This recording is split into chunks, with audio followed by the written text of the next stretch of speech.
आज हमारे साथ हैं ईश्वर आई सेंटर के निदेशक डॉक्टर चेकितान सिंह, जो कि थोड़ा सा हमें मोतियाबिंद, जो कि एक बीमारी आजकल समाज में काफ़ी बढ़ रही है, उसके बारे में, इसके तथ्यों पर कुछ प्रकाश डालेंगे। तो डॉक्टर साहब, सबसे पहले मैं आपसे ये पूछना चाहूँगा कि ये मोतियाबिंद होता क्या है? मोतियाबिंद बेसिकली हमारे जो आँख के अंदर एक लेंस होता है जो लाइट को फोकस करता है पर्दे के ऊपर। कुदरती होता है वो, जब से हम पैदा होते हैं जब से बना होता है। उसके अंदर सफ़ेदी आती है टाइम के साथ, उम्र के साथ आती है। कई बार बहुत छोटे बच्चों के अंदर भी आनी शुरू हो जाती है कुछ बीमारियों के कारण, और शुगर जैसी बीमारियां, और उनके कारण वो सफ़ेदी जैसे जैसे बढ़ने लग जाती है उसकी, वो इतना क्लियर नहीं रहता, इतना साफ नहीं रहता जैसा वो कुदरती होता है। तो उसके साथ नज़र कम होती चली जाती है और फिर मरीज़ को दिखने में दिक्कत आती है। चश्मे से भी वो नज़र बढ़ती नहीं है। तो जब समय आता है कि भाई दिखा करके और उसका इलाज किया जाए। डॉक्टर साहब, क्या कोई ऐसा पर्टिकुलर एज ग्रुप है या कोई ऐसा वो कुछ तथ्य हैं कि ये किससे ही होता है? यूजुअली देखिए, यूजुअली 50 से 60 साल के आसपास के जो लोग होते हैं या उसके बाद की एज के जो लोग होते हैं उनके अंदर ये ज़्यादा पाया जाता है। बाकी कुछ लोग जिनका काम धूप के अंदर काम करना है, जो जैसे मैनुअल वर्कर्स, और जो लोग बहुत फील्ड के अंदर काम करते हैं जिनमें सन एक्सपोजर और वो चीज़ें बहुत होती हैं, या कोई डायबिटिक्स हैं, उनके अंदर ये मोतिया जल्दी आ सकता है, टाइम से पहले। या कई लोग जो स्टीरॉयड्स लेते हैं, एलर्जी की दवाइयाँ लेते हैं, अस्थमा की दवाइयाँ लेते हैं, उनमें भी सफ़ेद मोतिया जल्दी आ सकता है। या एलर्जी की कोई बहुत लंबी दवाइयाँ डाली हों आँख के अंदर, उनके कारण भी ये सफ़ेद मोतिया बन सकता है। कई बार नवजात शिशुओं में भी सफ़ेद मोतिया आ सकता है, जो पर्दे की बीमारियों के कारण भी आ सकता है। और कई बार जब गर्भ में होता है बच्चा माँ के पेट में, उसमें कुछ इन्फेक्शंस हो जाएं, कुछ वायरल इन्फेक्शंस, और उनके दौरान रुबेला, हर्पीज़, इसके एक्सपोजर के कारण भी नवजात शिशुओं में भी सफ़ेद मोतिया हो सकता है। तो इस चीज़ का भी ध्यान रखना चाहिए। उसमें आंखें बीच वाले हिस्से से सफ़ेद नज़र आती हैं।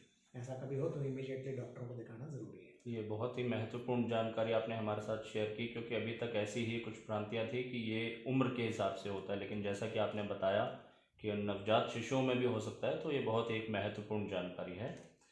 क्या इसे रोका जा सकता है? नहीं, सफ़ेद मोतिया को रोकने का कोई तरीका उपलब्ध नहीं है। कुछ दवाइयाँ को मतलब जो हैं, जो मे बी 1-2% उसकी स्पीड को कम कर सकती हैं बढ़ने की, बट रियली कोई ऐसी दवाई नहीं है जो इसको ख़त्म कर सके या इसको परमानेंटली रोक सके। तो ये सब फैलेसीज हैं। जी। और डॉक्टर साहब, इसका इलाज किस प्रकार हम लोग कर सकते हैं, या क्या एक ऐसा तरीका है इसके सफ़ेद इलाज का? मोतिया का इलाज जब होना चाहिए, जब आपकी नज़र चश्मा लगाने के बाद भी क्लियर ना हो, चश्मा उसको इम्प्रूव ना कर सके, आपकी क्वालिटी ऑफ लाइफ पे असर पड़े, आपने जो रोज़मर्रा के काम हैं आप वो ढंग से नहीं कर पा रहे हैं, ठीक है, तो दैट इज़ द स्टेज जब सर्जरी करी जाए। या डॉक्टर को कई बार लगता है कि मोतिया बहुत पक गया है, तो वो सजेस्ट कर सकता है। कई मोतिया ऐसे भी होते हैं जिनमें बहुत पकने के बाद भी नज़र कम ज़्यादा नहीं होती, तो ऐसे कभी स्टेज हो तो डॉक्टर भी बता सकता है। और बनवाने का तो शल्य चिकित्सा है, उसकी सर्जरी होती है। फेकोएमल्सिफिकेशन है वो जो लेटेस्ट सर्जरी है आज के दिन, वो होती है, उसमें लेंस डलते हैं, तो रिजल्ट्स काफ़ी अच्छे हैं इसके। जी। कुछ लोगों में इस तरह की धारणाएं हैं कि मोतिया जब बिल्कुल पक जाए उसके बाद इसका इलाज करवाना ज़्यादा बेहतर है, तो क्या नहीं, ये उचित है? वो ठीक नहीं है। बिल्कुल पक के जब फूल जाता है मोतिया, एकदम से सफ़ेद हो जाता है जब वो, जब बल्कि सर्जिकल रिस्क बढ़ जाते हैं, तो ऐसी स्टेज तो आने ही नहीं देनी चाहिए। पिछले ज़माने में, पुराने ज़माने में जब हाथ से बनती थी आँखें, जब ऐसा होता था कि जितना पक जाए उतना बढ़िया, क्योंकि वो मैनुअली बनती थी। आजकल मशीन से बनती हैं, तो जितना मोतिया बहुत ज़्यादा पकेगा उतना कटना उसको मुश्किल होता है मशीन से, and that becomes difficult to remove. तो या तो आपका अगर डॉक्टर सजेस्ट करे कि हाँ बननी चाहिए, या चश्मा लगाने के बाद भी आप अपने रोज़मर्रा के काम ना कर पाएँ, that is the stage for surgery. और अगर एक आंख बनी हुई है तो उस बनी हुई आंख को बंद करके दूसरी जो ना बनी हुई है, ताकि आपको पता लगे कि उससे हो क्या रहा है। नहीं तो कई बार लोग एक आंख बनवा लेते हैं और दूसरी को भूल ही जाते हैं, वो इतना पका के फिर आते हैं कि फिर हाथ से बनती है वो आंख। तो वो स्टेज नहीं आने देनी चाहिए। ये भी एक बहुत महत्वपूर्ण जानकारी आपने हमारे साथ शेयर की।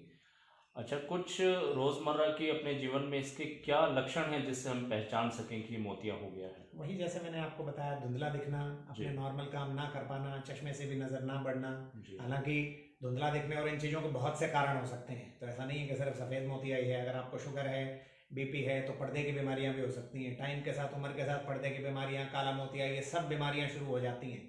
तो जैसे मास्टर हेल्थ चेकअप आप कराते हैं, लैब्स वगैरह इतने एडवर्टीजमेंट निकालते हैं, अस्पतालों में होता है, तो मास्टर आई चेकअप भी हर साल 50 साल की उम्र के बाद डेफिनेटली होना चाहिए। उससे बहुत सी बीमारियों से आप बच पाएंगे जो आपको अंधा कर सकती हैं आगे जाके। और वो उन बीमारी को ज़रूरी नहीं है लक्षण हो, बिना लक्षण के भी अंधापन होता है।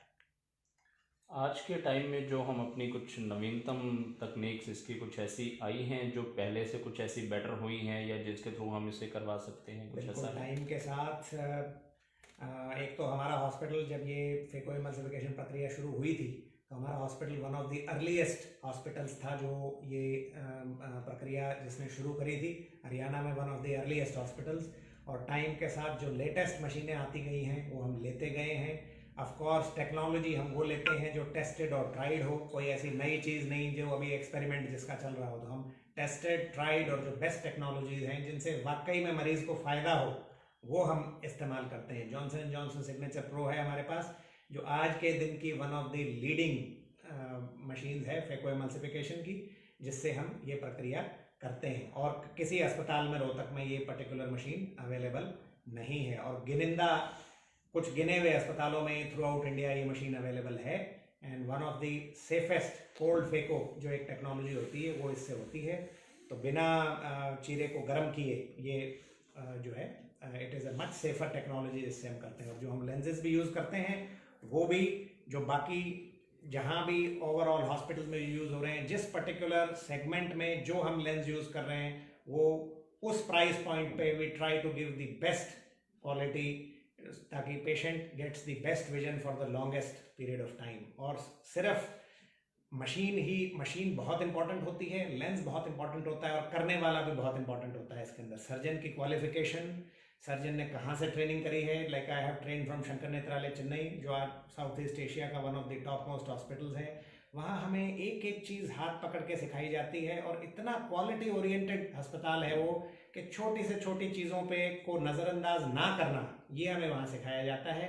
कैसे सिर्फ क्वालिटी में बिलीव करना, ठीक है जी, क्वांटिटी के अंदर नहीं। So quality is top most हमारे लिए, एंड पेशेंट सेटिस्फैक्शन, कि पेशेंट सेटिस्फाइड हो, खुश हो, लंबे टाइम तक अच्छा देखे, that is the biggest earning जो हमारी हॉस्पिटल की है। That is what I feel.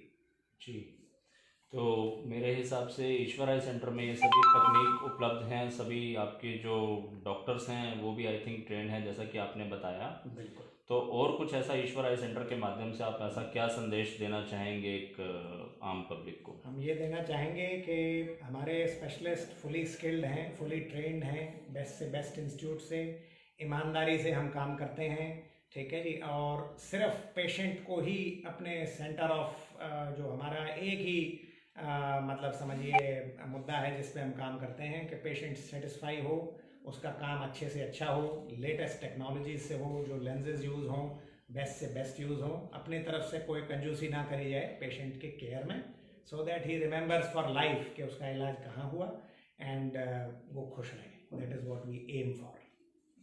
बहुत बहुत धन्यवाद सर ये महत्वपूर्ण जानकारी देने के लिए, और उम्मीद है कि समाज के जो भी लोगों तक ये संदेश आपका जाएगा वो इससे लाभान्वित होंगे और अपना जो ट्रीटमेंट है वो समय पर और अच्छे तरीके से करवाएंगे। धन्यवाद। Thank you.